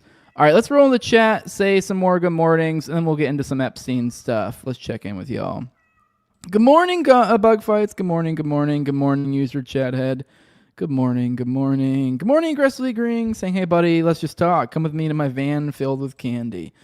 Good morning, JC. Says, for some reason, your Rumble doesn't have the live sign on the thumbnail. That's weird. Huh. Does Rumble normally do that? I don't think there's anything I could do. Is Rumble actually going? Is there, is anyone, I don't know if I've seen people in Rumble. There's Rumble and the people in the Rumble chat. So, hey, whatever, Rumble's working. It's weird it's not showing it's live. That's whack. All right, let's keep rolling through chats. Good morning, a latte to talk about. Says, idiots just waged an illegal war and duped their Gulf allies. Sure did. A latte says, I'm on your Patreon from another account. Oh, hell yeah. Appreciate it, brother. Okay. Cool. Appreciate the support. So I heard they're rallying Kurds for land insurrection. Perhaps. I haven't been following that enough. Good morning, Fab625. Epstein War, retards. Yes, it is an Epstein War. That is for sure. Let me see what else we got in here. Bug fights. Are people actually buying? I don't know. That is, I don't know. This is hard to believe that anyone buys any of this. I mean, I guess I guess for normal people, they probably don't really get bogged down in understanding the ins and outs of why we're even doing.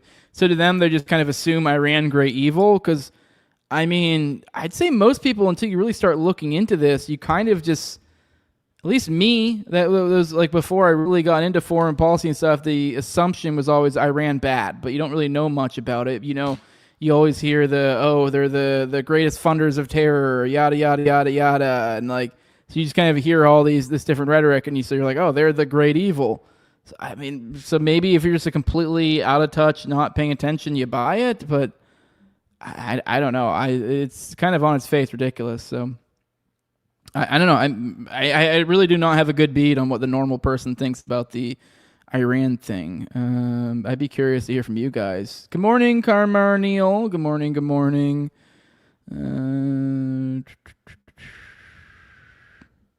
The scurrying Jew says matzo balls. Yeah. Not dancing right now, Fire Pixie. Maybe later. Good morning, facts only. Good morning. Good morning. Good morning. JC saying Rumble is working, but live streams always have a red live stamp on the thumbnail. Well, that's weird. Looks like I'm getting deboosted by Rumble. Perhaps. Of course, it's a conspiracy against me. Be sure to hit that like button to fight back against our dark overlords that are trying to keep me down. And don't forget, the best cure to 1984, 1776. All right, let's get into some Epstein stuff. Starting off, let's talk a little bit. Apparently, there's a suspicious death. A Russian mogul who called Ghislaine Maxwell his soulmate found dead in Lux Moscow pad.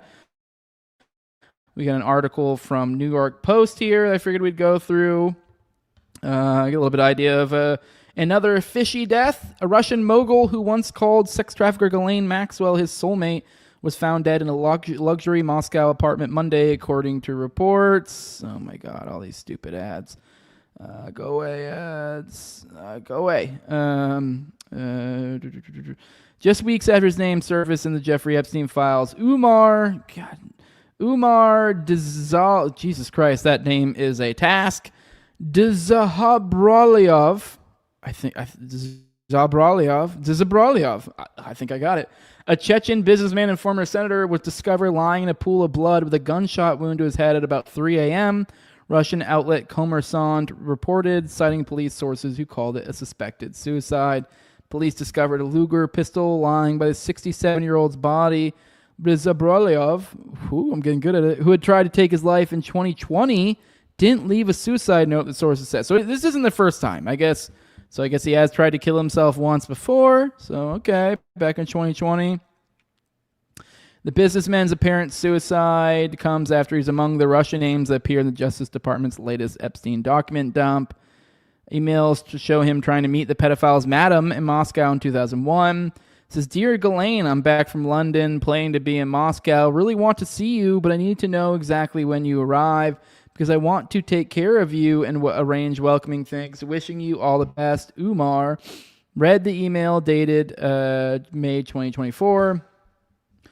Maxwell responded the following day, writing, Umar, sorry that we did not come last week. Got sidetracked and ended up in France. However, we, Jeffrey, Tom, and I are coming next week, arriving Friday. Will you be around and can we get together? Let me know. Hope you are well, Ghislaine. The extent of the relationship or how they initially met wasn't immediately clear.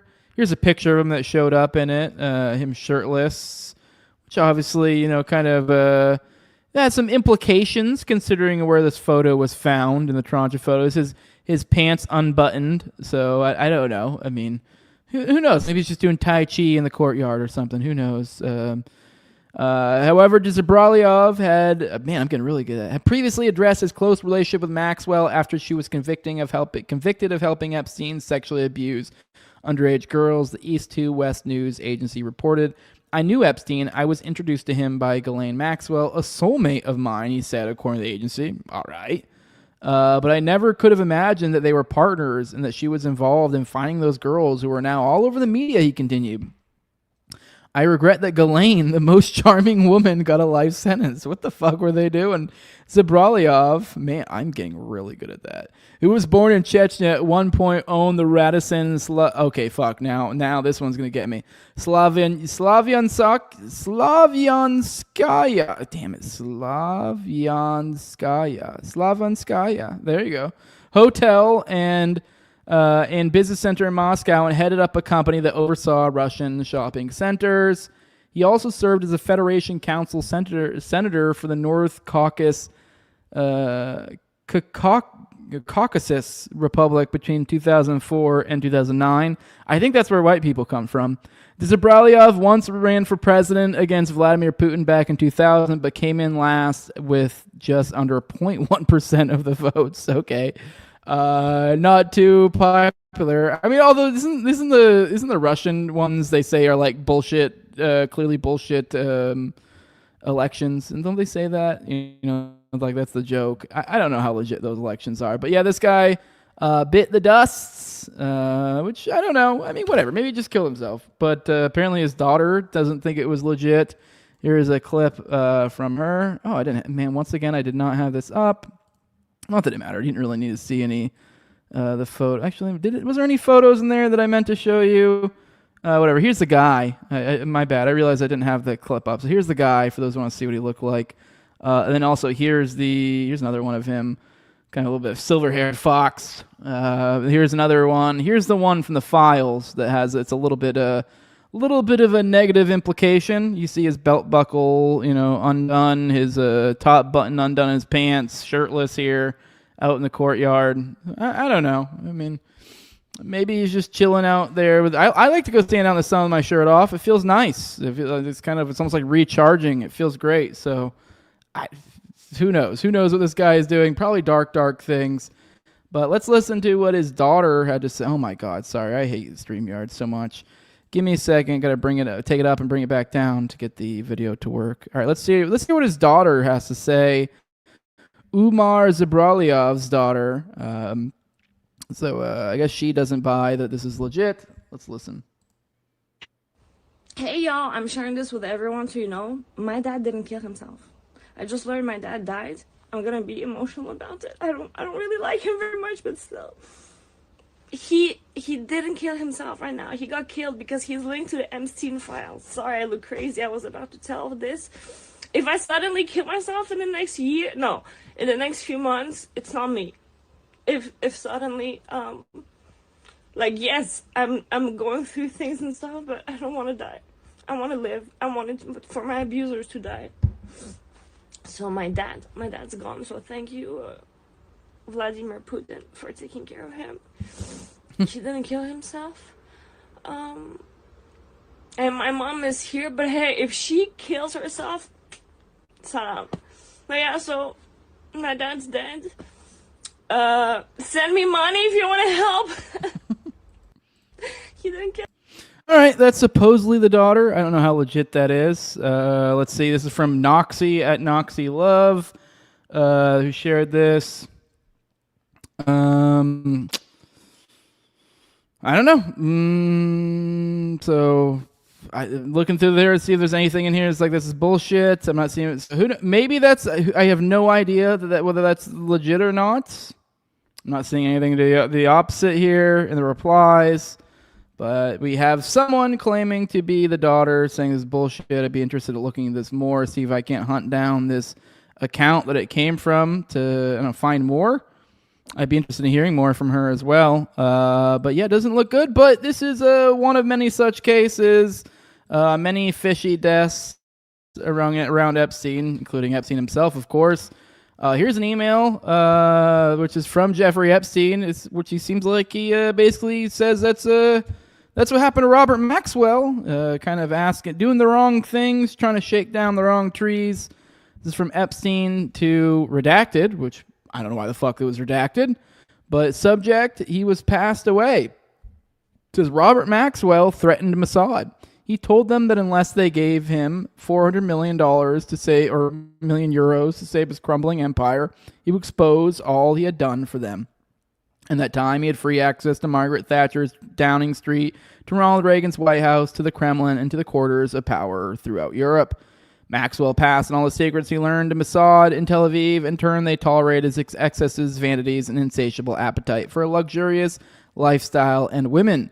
He told his controllers who they should target and how they should do it. He anointed himself in Israel's unofficial ambassador to the Soviet bloc. So there's Epstein saying it out loud. He's kind of that's what he thought. How Robert Maxwell died was from Mossad.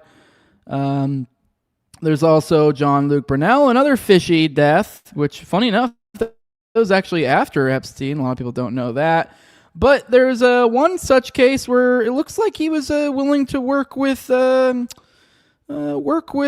prosecution when he was facing some dirty charges, some stuff kind of similar to what Epstein was doing. So here's from Mario Nafal. It says Jean-Luc Brunel, Epstein's top model recruiter, was secretly negotiating with prosecutors in 2016 to testify against Epstein in exchange for immunity. He had photographic evidence and was naming names. Federal prosecutors notes one of Epstein's BFs, Jean-Luc Brunel, has helped get girls. He's wanting to cooperate. Then Epstein found out. He emailed Kathy Rumler saying Brunel was headed to the U.S. Attorney's Office and that someone had asked for $3 million that Jean-Luc would not go in. Rumler was on the phone with Epstein's lawyer by the next morning. Brunel went dark. Epstein stayed free for 3 more years. Attorney David Boies said the collapse set us back a couple of years. We know from our lawsuits that there were more than 50 girls that were trafficked after this. Epstein was found dead in his cell in 2019. Brunel was caught at a Paris airport in 2020 trying to flee to Senegal. That's funny. That's where that one Austin shooter was from. In February 2022, he was found hanged in his cell the same way. 2 men at the center of this same trafficking ring, both about to face justice, both dead by hanging in their cells. Paris prosecutors announced Saturday they're reopening the case. This was when was this post? It was posted on February 19th. So I guess what was that? It's February 9th. Let me give you the date for that real quick. February 19th. So Saturday. So then the February 14th. So a little under a month ago, I guess they're reopening the case in Paris on Jean-Luc Brunel. Here he is with Epstein, with a couple of what look like fairly young ladies with them, sitting on some sort of bed or futon or something. Jean-Luc Brunel looking like a literal creepy demon. Jeffrey Epstein, too, in his own like solemn sort of way. But Brunel, creepy feller. All right, what time are we? Let's roll through the chat. I'm going to break this Epstein thing into 2 segments, and I think we're going to save the Iranian Patsy segment for next week. So we're going to take a little break, or I guess not break. We're going to pop over the chat, say hello, and then we're going to go into Bill and Hillary's deposition, and we'll get out of here. We'll be back tomorrow around 11 a.m. Eastern, like always. And like always, I lie, and it probably ends up being later because something comes up. I almost is never at 11. But one of these days, especially when summer comes around, we'll get back to regularly hitting 11. But let's roll through the chat one last time. Not one last time. We'll come back to the chat. I'm being retarded. But let's roll through the chat, and then we'll get into our last segment of the day. Oh my God, the chat just jumped all of a sudden for some weird reason. Give me a moment. Let me see who else is in here. All right.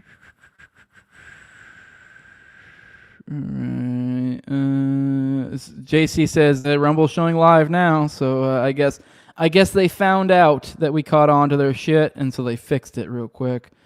Bug Fight says, I wonder what the Russian public thinks of all the Epstein stuff. Yeah, I'm interested. I'd be interested what their perception of it is as well. There's a lot of Russia crossover for sure.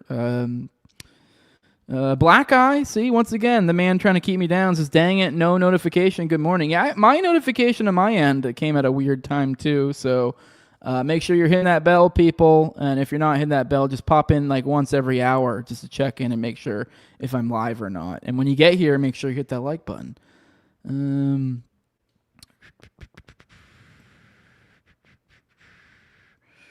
Let me see. Alien Big Cat says that Maxwell was kicked overboard and told to find Atlantis.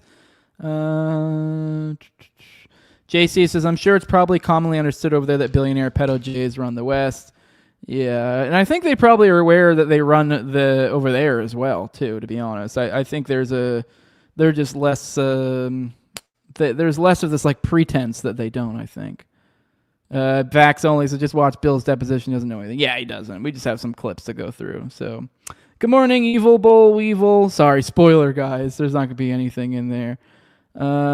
Evil says, did you see what Larry Ellison has been up to lately? I don't know. I'm going to need a little more. I don't know. He does a lot of things, like a lot of things. You're going to be more specific than that. And if you have something in mind and you're on Twitter, tag me in it because I'm always looking for stuff to cover. So we'll be back tomorrow. Mike says she's probably in Terra Mar or whatever that is. He's talking about Ghislaine. Yeah, hunting for Atlantis. Purchasing more media companies. Well, I'm unsurprised. Any in specific there, Evil? But yeah, I'm unsurprised. He's been kind of buying up all the different media companies. So, all right, let's watch Bill and Hillary's amazing adventure in Congress. Let's check that out. Here is Hillary Clinton. We'll start with Hillary. And we got to see a little bit of a look behind the scenes. We got to see, apparently she got asked about Pizzagate. So let's hear what she had to say about Pizzagate. And now, once again, I do gotta say, I do think, from a little bit I've seen, maybe my opinion will change after watching these clips. With you only have a couple of them, but I do think this was kind of a dog and pony show. This is a circus, and honestly seemed intentionally so. But this seems kind of ridiculous. And I think this lady probably was involved in some sort of Pizzagate semblance of something. But I just think this did not serve to help anything in that regard. But let's play this. Other than just, I don't know, have some fun clips for conservatives to mull over. 2017 speeches and interviews, you described Pizzagate as a baseless conspiracy theory, alleging you and others ran a child sex trafficking ring from a Washington pizzeria basement. Have you reviewed any 2025-2026 Epstein files that were released that you believe reference or relate to those specific 2016 claims regarding the Podesta emails, Comet Ping Pong Pizza used as code possibly? I'm sorry, you're asking her about whether she's reviewed emails in the Epstein files which relate to the wacky Pizzagate scam. You could characterize it however you want. I just would like to know if she's familiar with any of them. So excuse me, your question is about whether or not she has reviewed any emails in the Epstein release files about Pizzagate. Correct. Pizzagate was totally made up. It was an outrageous allegation that ended up hurting a number of people, that caused a deranged young man to show up with his assault rifle and shoot up a local pizzeria. I can't believe you're even referencing it. You should be. There are connections to the language. Well, the QAnon people believe there are. So I don't know what QAnon people believe. Have at it. But you've accused certain parties, and I think even right now today, of promoting slow walking or information in ways that fuels conspiracies. In your view, did any Epstein-Maxwell related investigations or file handling pre or post 2019 contribute to or intersect with the spread of Pizzagate style theories about Democrat figures? Objection. I have no way of answering. That is the most speculation. Ridiculously. Have you or your representatives identified any Epstein file content that has been misinterpreted online to revive those claims? And what steps, if any, have you taken to clarify? Again, object on the ground of. I think that this is all very reasonable. I actually got to give her credit. I'm not sure who this is asking this, but good job at like framing the question in such a way. Just for those aren't aware, like they're literally like when they arranged this deposition, they were supposed to keep questions within a certain scope, which I actually think is kind of makes sense. Although it doesn't really make much sense for her to be here in the first place, considering the whole, the whole inquiry is supposed to be about Epstein, and I don't think she really knows a whole lot. And even if she did, she wouldn't say it anyways. So they're kind of using this as an opportunity to bring up all these other side things, which then, I don't know, these aren't things you really have her dead to rights on anyways, and you kind of almost look foolish bringing up stuff that doesn't have anything to do with it. But I will give this lady credit.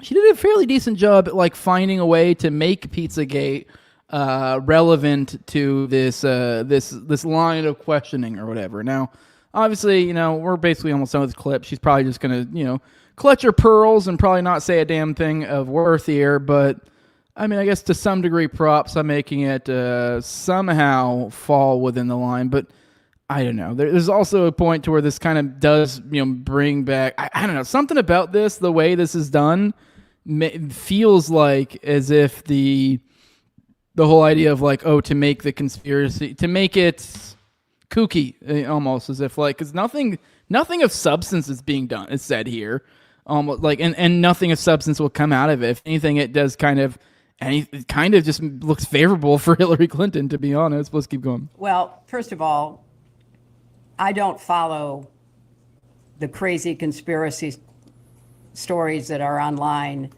I regret that anybody does. I find it quite sad, but also disturbing that people would believe some of what is put forth, like Pizzagate. So I have taken no steps to review anything that might have any connection to something which I think is totally bogus.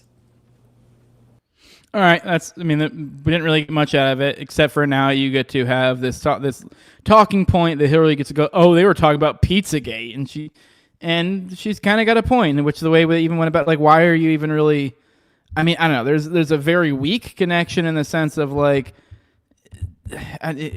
obviously I think that there's Pizzagate elements that connect into the essence of the Epstein files, but when you're bringing Hillary to Congress to talk about what she knows about it, like, it just seems like what even is this question? Like, because the question, it literally just is like a strained way to reference Pizzagate. That's all it was. Because it's just be like, do you really feel like you were going to get like, I looked a ton into this and I found some pretty intriguing stuff that seems to implicate me and my buddies, and maybe we judged too harshly about some of the Pizzagate. What the fuck was this? Like, what? I don't know. Just, I don't really see how there's any possibility that anything of positivity comes out of this, aside from some sort of grift for some politician. Like, and I'm someone who thinks there's a shitload of truth to Pizzagate. Like, obviously, probably not like exactly whatever the going, conspiracy understanding is, but probably somewhere pretty goddamn close. So I don't know. It just seems kind of pointless to me. And more pointlessness. Here's Hillary again with a similar line of questioning. Let's check this one out. Are you aware of any files that were on Anthony Weiner's laptop in a folder that was titled insurance, life insurance, with a zip file titled frazzled? I'd like the chairman's ruling. Is this within the scope? Is this within the scope, Mr. Chairman? If the chairman rules that it's not within the scope, Mr. Chairman, based on what you said in the public hearing, is this within the scope? We can go off the record for a moment. Mr. Chairman, is this within the scope? We'll go off the record and consult. All right. Well, record after that, which, okay. I don't know. I didn't even really try to make that within the scope. I don't even know if there is a way to make that within the scope. Obviously that gets a little bit more specific into some of that horror, that sort. What they're referencing is frazzle drip. Obviously, isn't it supposedly the lore is that there was actually a video online? Did anyone here actually ever watch that supposed video? Like, I know there's supposedly a video of Huma Abedin and Hillary Clinton that have like cut off the face of a child and they're wearing it, and obviously the kid tortured and screaming and like all that. Like, isn't that like wasn't there like a video there? Like, you guys let me know in the chat if any of you guys ever I never watched it. I don't know how legit it is.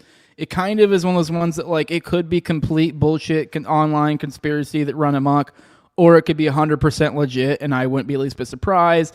The lore ties into that, like, the video was found on Anthony Weiner's laptop, and one of the numerous times he got busted for impropriety with minors, or just impropriety in general. I think some of them may not have had to do with minors. I forget.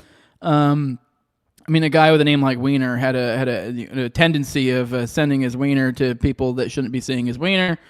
But yeah, there was that life insurance folder that they referenced there that wasn't like something like a handful of cops saw and, were supposedly horrified. And I think every single one of the lore is that every single one of them met some sort of untimely demise, quote unquote suicided. So that's what they're referencing. I mean, which is like, I don't really know what we're expecting here. Once again, other than to be like, I'm the congressman who asked that question. Aren't I so cool? I mean, I don't know. Maybe if there was some sort of crafty way to ask it with some sort of admission to something. But no. But all right, let's move on to Bill. I'd be interested to see what you guys' thoughts on this. This does, I think, wonders for actually boosting the favorability of Bill and Hillary here, because all this kind of comes off as a big old circus to me.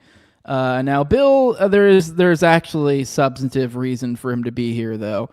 This guy did fly on the plane with him a bunch, which I don't know if it's in these clips. I mean, I don't think so. He actually did reference this. I saw one clip where he did reference kind of like, hey, this is essentially, he kind of, got all pissy about them bringing in Hillary, but then admitted, it's completely fair for me to be here. I was on the plane with him a bunch. Yada, yada, yada. Makes no sense for Hillary, though. And I actually got to agree with him here. But as we probably thought, it's a bunch of, I don't know. But he did reveal some interesting stuff. Here's him talking about his the hot tub photo that got released. So let's watch this. Some context for the public on whether you remember this photo and any details you may be able to provide us about it. So do you recall the details of this photo, or recall the photo being taken? No, I don't think I ever knew the photo was taken. Okay, and for those who can't see it, it's a photo of you in a hot tub. There's a person next to you here. Do you remember where it was taken? Where was it taken? I'm almost sure that this taken, I think there's an adjacent photograph, which you probably have, that if people saw it, they would feel that someone was trying to con them showing this picture. But anyway, this picture was taken in Brunei. And we flew one night on a trip to Asia, the last very long leg. You said we, who is that including? Well, my TIL team that was working Thank you. on the AIDS issue, and Mr. Epstein was there, and Miss Maxwell. But anyway, we got to the end of the flight was Brunei. It's a tiny place, but a very wealthy one, and the Sultan of Brunei was a man that I had gotten to know well in my 8 years as president. And his first involvement with international matters is basically to join the Asian Pacific Economic Leaders Conference, which I started and which he attended. And then he was very proud of that. And he hosted, his time came to host it. You do these things in rotation. And it came either at the very end of my term or maybe the next year. Anyway, he wanted, when he knew I was coming, and he said he wanted to help me with my AIDS initiative, and he invited me to stay there. And he said, I want you to stay at this hotel, and I hope you'll use the pool. So I did, and then I got out and went to bed, exhausted. Just for the record, there's another picture that also shows this as part of the larger pool area. Do you all have that so that he can refresh his recollection with respect to that? You should have it. It's quite enlightening. If you watch this. Yes, it's noted. It'll give you a different feel. Thank you. Okay. We don't have with us right now. Okay, We do thanks. I just are wanted to as make well. sure he knew the And so context. were there other people in that pool or hot tub with you as well? I don't think there's anybody in the hot tub. I didn't forgotten that there was anybody in the hot tub, but it was big, but it was about. Well, He's asking you in the pool it appears area. this photo, there's a girl over here, or there's someone. Yeah, I don't know who that is. But he's also asking in the pool area were there other Yes, individuals? I don't know who that is. Okay, so you don't know? No, and then there were other people in the pool. Okay, so do you remember were they under 18? Would you No. know? No. Were they part of your traveling party, he's asking you? Yes, they were, I think. I think everybody there was part of our party. It was late at night or late-ish, and I also believe that there was a Secret Service agent there at the other end of the pool. Okay, and was this in public? No, it was a hotel room, and the Sultan wanted us to stay there, and the water of this big pool was on the same floor that there were several suites, so we went out, I swam around, I sat in the hot tub for 5 minutes, or whatever it was, and I got up and went to bed. And then I have to ask this, did you engage in any sexual activity No. with this person? All right, more circus stuff. Because I mean, I don't know. From the start, everyone getting all uppity about. It's kind of wild how like it feels like the Bill stuff as actually there's not really a ton. I mean, I'm sure there is like a ton there, but like so far as stuff that it can actually be clawed out of any substance, it is funny how like the Bill and Hillary is actually seemingly kind of like looks like a dead end. Meanwhile, there's a ton of other like open routes that could bear a lot of fruit, but those a lot of those may not be as favorable. How do I put this? As favorable rabbit holes to go down for the current administration. I mean, don't get me wrong. It obviously goes both. It transcends sides or whatever. But it's just kind of funny that like this all started with all the talk of all the different times Bill went on the jet with him, and I'm sure he probably did all sorts of awful things. I mean, he wasn't a great guy. But so far as like stuff that it can actually be borne out with information that actually like could be clawed out with some sort of questions from a deposition. It is funny how it's kind of just seems circus stuff. Like, what do we get? Just a few dope ass photos from Bill and Hillary that got released that look cool last go around. Like we got what, Hillary in a dope ass dress in some castle. We got Bill in a hot tub, which now he's answering these questions about hot tub. Which is it really that unbelievable? I mean, I'm completely open to these guys were doing god awful things. But it's also just as believable that the president, on some sort of international trip, was just having having a nice dip in the pool, in some pool at some foreign dignitaries. Like, I guess there were other people redacted in it, but that's what there's.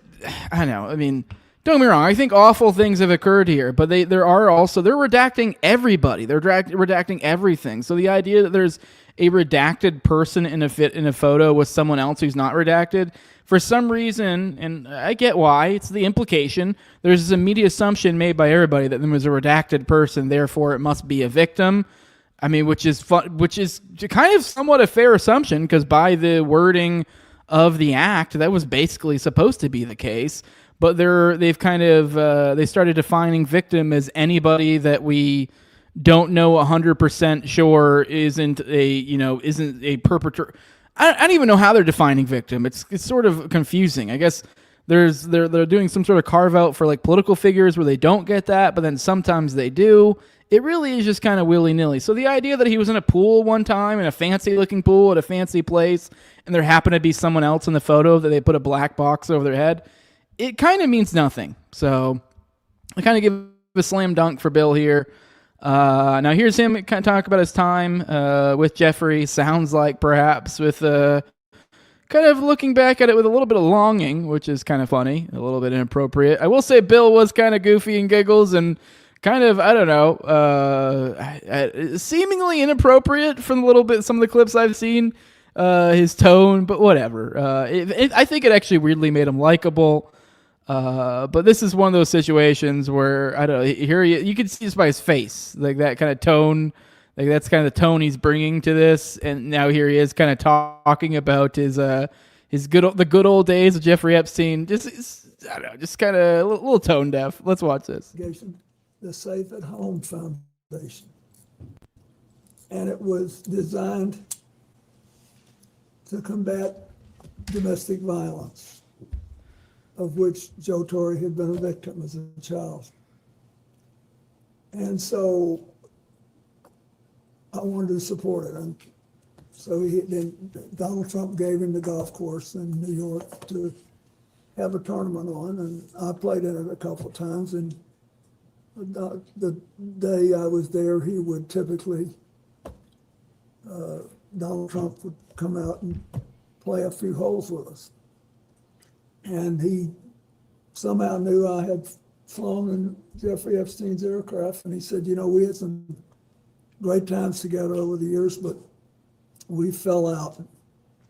Oh, no, okay, I'm collecting now. I misunderstood this clip, but there have been other ones where he was kind of being goofy and flippant, but I was judging by the caption. So I guess he's actually talking about Trump here, and kind of how Trump characterized his relationship to Epstein. So that's interesting. Sorry, I'll back up like 5 seconds. Let's keep going. Over the years, but we fell out, all because of a real estate deal. And he said, I'm sorry it happened. That's all. Do you recall whether President Trump was the first one to affirmatively bring up the subject of Jeffrey Epstein? No, but I'd be shocked if I did. I just don't do that. Okay, so he's saying it sounds like he's implying that Trump brought it up and that they were on some golf course, on some hole or whatever, and he kind of in passing mentioned, I know you were on the jets with him or whatever. I had a falling out with him about the real. So just kind of a seeming another tally in the confirmations of whatever different cover story. I know one of them is that they had a falling out over a real estate deal. I know a lot of times people try to make Trump out to be the hero and say it was a falling out over some sort of impropriety that happened on one of his properties. That seemingly is becoming less and less likely as time goes on.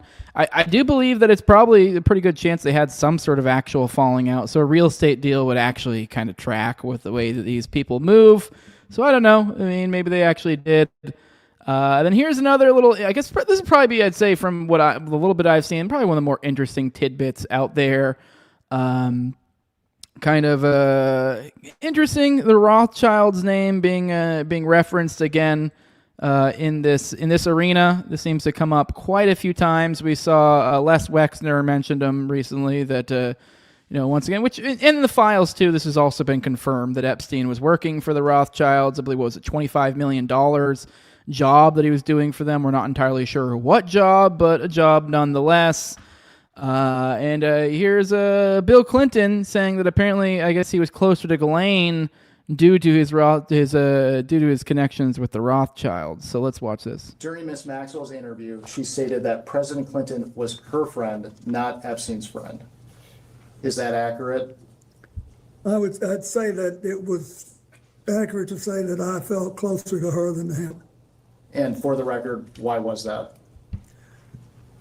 Because I had seen her more, and because she was very good friends with Evelyn Rothschild and his wife Lynn, whom I knew and was in regular touch with. During Ms. Maxwell's interview. All right, there you go. You got we got a Rothschild connection. And to kind of finish off this segment, and we'll go through. We're finished a little bit early today. We'll go through the chat one more time. But to kind of finish off this segment, I know this does feel like a little bit of a dud segment because it was like we are kind of covering nothing really happened. But hey, we're tracking the going-ons in the world of what's going on with the Epstein case. But I think perhaps, I don't know, maybe something fruitful could come out of this. At least a shaking of the tree of like getting something else to come out. For example, here I believe this is a Democrat Oversight Committee here, I believe. Here's what they had to say ahead of the questioning that we just watched. Them essentially asking for Trump to appear, and I echo their requests. So let's watch this. We are now asking and demanding that President Trump officially come in and testify in front of the Oversight Committee. He appears in the Epstein files next to Jeffrey Epstein and Ghislaine Maxwell almost more than anybody else. So it's time for the president to answer questions about why files are missing from the DOJ, why there's been a White House cover-up, and why we continue in that administration to call this investigation a hoax. And finally, I'll review the call that we made yesterday that we are demanding, again, that the press and the public be allowed inside the depositions so that you can hear the answers and the questions directly. And if that's not going to happen, they need to release a full, unedited review of the questions and video within 24 hours of the end of these depositions. That means the Secretary Clinton deposition needs to be released immediately today. And with that, I'll pass it along. Well, it looks like perhaps maybe the Democrat side of the aisle here was what maybe was able to get some of these videos that we watch out so quickly. So props to them. I'd bet actually probably that funny enough the circus that happened from the Republicans probably actually assisted them here. Obviously, I don't really know exactly how things played out behind the scenes, but that would be my guess. I don't think the Republicans did themselves any favors. Well, they were obviously trying to frame the situation to make this a left-right partisan lame-ass issue, just some partisan slop. So props to these guys, calling for Trump. I don't know how that'll work out. I think isn't there like executive immunity or something? So that I don't even know if that they can actually really compel the president to come to one of these, but I would like to see it. Although, let's be real, there probably wouldn't be much of interest to come out of it. But I don't know. I think you might get them a little bit shooken up, so it might at least make for some good TV. So, but with that, let's roll through the chat one more time, and then I got a funny little outro for you guys, and I will see you all tomorrow at 11 a.m. Eastern, knowing full well I probably won't make it at that time. So let's roll through the chat, say some more good mornings, like to GitHub Enoch. Good morning to you. Good morning, my friend. Elliot saying maybe she was going to confess. Yeah, maybe. Maybe I'm being too hard on them here on Congress. Mike says homosexuality and pedophilia are sacred within Freemasonry. At higher degrees, murder and treason are permitted any means necessary for the greater work, aka NWO. Yeah, I saw in the chat. I think it was you that was talking about some sort of books that came out, kind of going into the specifics of Freemasonry. So.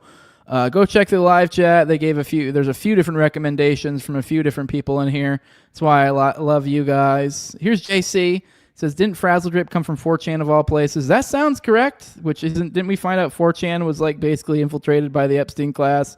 So, yeah. Black Eye says, I saw it was reportedly a single frame of the video. Yeah, I've seen the one, like what looks like a frame. I've seen some of the frames, I think. They're kind of dark and grainy, so it's kind of hard to tell. Elliot says they also described eating the pineal gland after removing the eyes, which anatomically doesn't really work because you'd have to drill through the bone or something to get back there to the gland. Okay, yeah, so maybe it was bullshit.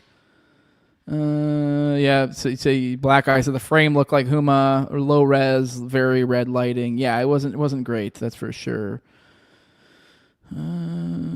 Yeah, they said. Yeah, Elliot's saying they said they reached in and plucked it like tweezers, which I don't know. I've never taken out a pineal gland, but it does sound like some made up biology that you would just pop out the eyes and just pull them out with tweezers. Good morning, Phobes. Good morning. Says y'all see Bill reminiscing while looking at photos. Lizard people, am I right? Yeah, I did see that one. The one where he's like kind of smiling and kind of and it looked like his lawyer tried to take away from him. Like, stop it, don't do that. So, facts only. I did not have sexual relations with that woman.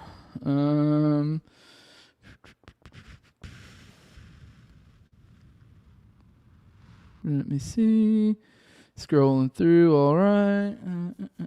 Duper's Delight, says Alien Big Cat. Sure seems like that. Arms crossed, defensive body language. Yeah, we're doing body language analysis in here. I don't know. I have no idea. So GitHub says this is them holding the powerful accountable. You see, guys, we are trying. Yeah.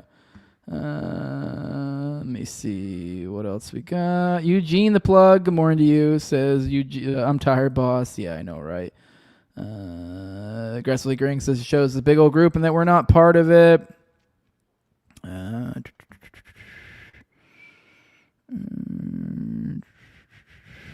Mike says Epstein occult people love the vagus nerve too, also called nerve X. X is the oldest symbol that represented Saturn solver. Oh, Solve for yeah. I've seen a lot of people go super schizo with the X thing because hell, even Grok. Like if you look at X.com Grok, I think the little the Grok is literally like Saturn. It's like they've even sometimes like they even have a little like info or a little graphic thing that would kind of like show the thing come around for a while. But yeah, that's that would totally check out. I don't know anything about the vagus nerve though, but. Jeffrey Epstein neighbor Lutnick was Emery Lawrence, not questioned yet. He did do something. I don't know if that was a deposition or what. I know he did go before, I don't know who it was recently. So, although this guy, I think, should be questioned again, because even at that point, the only thing that was like publicly known was that is that he actually did go to the island, and that weird email where he was like, "Oh, I'm coming, and I have these kids with me," and weirdly listed off their ages, and that's the only thing he responded to. Since then, though, there's been more people have scoured the files. They found stuff like God, what else did they find? They found that they shared a nanny, they had a business together, they had properties together, like the multiple other things. So yeah, he definitely should be coming to see some people. Micah says 4chan founder is friends with Epstein. 4chan started Q about a satanic cult. MAGA is the highest degree in Church of Satan. Yeah. It sounds believable. Good morning, Auburn Skies. Says, what's going on, big dog? Not much. Just finishing off the show. Black Eye says, Dark Journalist did a great breakdown on X stenography, hiding ciphers in plain sight, sigil codes. X is also related to black projects in aerospace. Elliot says, I got this 8-year-old slice of pizza with me. Yeah, there's nothing weird about that. Everyone keeps their pizza around for years. You want it to be nice and aged. Ooh, here's a little word association. Vegas shooting, Alien Big Cat. Conspiracy confirmed. So, I don't know. I don't know enough about the Vegas, but there's definitely something to some of the symbolism between Saturn and some of the weird other stuff, especially Elon. That motherfucker, does Elon, let me see. I wonder if Elon still has... Is he still rocking that as the fucking Satan profile pic? For the long time, Elon was rocking that one. Oh, he's not rocking anymore. For the longest time, he was rocking the weird little fucking Satan armor. So I don't know, kind of saying the quiet part out loud. He's a spooky little fella. All right, guys, let's get out of here. I think we're all caught up. We'll catch you all tomorrow.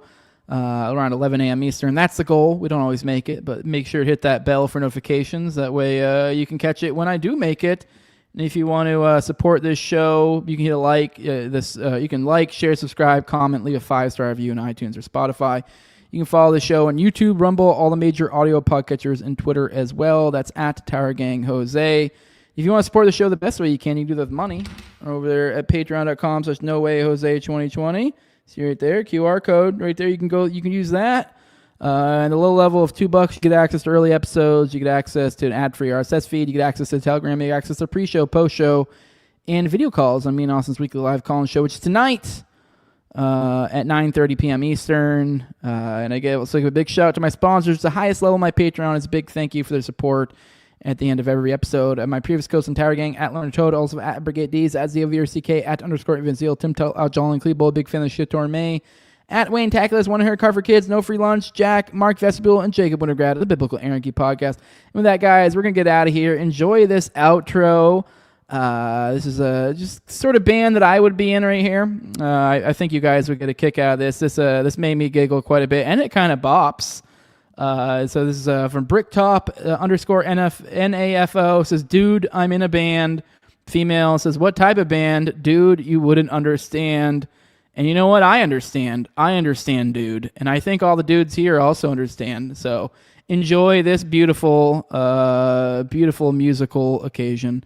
For the audio listeners, sorry, you're missing out. But I'll see you guys on the next one. Love you all. Bye.